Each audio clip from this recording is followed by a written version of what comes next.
Dobrodošli v Slovenskem šolskem muzeju, enem najstarejših muzejev v Sloveniji. Ustanovljen je bil v 2. stoletju našega štetja, ko so Rimljani...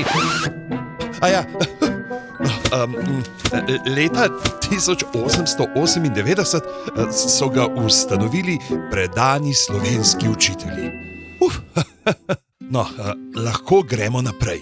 Muzej ohranja snovno in nesnovno kulturno dediščino vzgoje in izobraževanja na območju Republike Slovenije in slovenskega šolstva v zamejstvu in po svetu, od začetkov do danes. Od leta 1984 je muzej v prostorih nekdanjih uršulinskih dekliških šol na Plečnikovem trgu. Tukaj je bila ena prvih šol za deklice na slovenskem ozemlju. To je bila sovica Zofi, naša vodička po razstavi.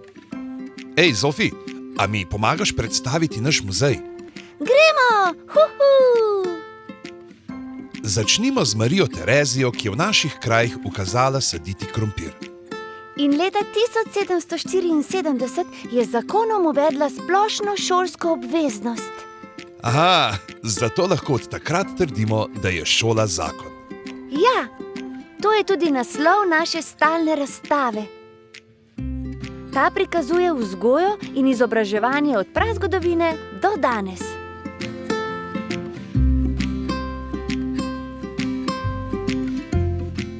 Pobrskajte po čudežni črni tabli, ki je polna skrivnih vrat, predalov in loput. Naša učenca Ana in Blaž potujeta po obdobjih ter se spreminjata v muzejska junaka. Med obujanjem spominov na lepe šolske dni boste spoznali, da je naš muzej kraj, kjer se ohranja mladost, ker kdor se uči, ostane mlad. Nekoč so pisali kar v pesek, kasneje na voščene tablice, pa s kamenčkom po skrilasti tablici, na pergament. Ej, Zofi, a je to tvoje pero? Vsa moja krila so na svojem mestu. Na srečo so pisali z gosjimi peresi. Šola je tudi igra in spletanje prijateljskih vezi. Poglejte vse te igrače, prav te so bile nekoč del šolske vzgoje. Da niti ne omenjamo mojega najljubšega predmeta, malice. Dovolj trepari, pouk se začenja. Bi radi doživeli šolske dneve vaših dedkov? Potem se pripravite na red in disciplino. Učne ure so kot časovni stroj. Prestavijo te v čas antike, ilirskih provinc, avstrijskega cesarstva, Avstro-Ogrske in kraljevine Jugoslavije. Tudi pravila vedenja v razredu so bila drugačna kot danes.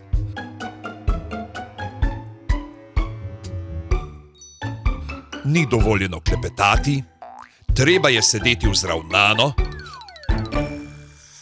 odgovarjati stoje in v celih stavkih. Kdor ne upošteva pravil, ga čaka kazen. Slovenski šolski muzej pa je več kot le muzej. V naši knjižnici najdete vse vrste učbenikov, tudi berila, iz katerih ste se učili brati vi, vaši starši ali stari starši. Že prva slovenska knjiga je bila učbenik, Trubarjev abecednik iz leta 1550. V knjižnici lahko listate po preteklih letnikih otroških revij, kot so Ciciban, Mavrica ali Pil. Na policah pa najdete tudi revijo Šolska kronika. To izdajajo v muzeju, z njo pa se lahko poglobite v zgodovino in razvoj izobraževanja. Tukaj so tudi fototeka, arhiv in dokumentacijski center. Muzej to gradivo strokovno obdeluje in hrani ter daje obiskovalcem na uporabo, ker znanje je moč, učenje pa je pot do znanja. Ali veš, da lahko v muzeju najdeš podatke o zgodovini svoje šole? Pa res, poglej, to sem pa jaz. Kakšni lepi spomini na zaključni maturantski sprevod na gimnaziji Kranj. Preden se poslovite od nas, pa se pomudite še v muzejski trgovini. Stavim, da v nobenem drugem muzeju ne morete kupiti spominka pridnosti. hvala, ker ste se nam pridružili na hitrem preletu Slovenskega šolskega muzeja. Zdaj je čas, da nas obiščete. Huhu! In brez skrbi, tukaj so ocene in domače naloge samo v vitrinah.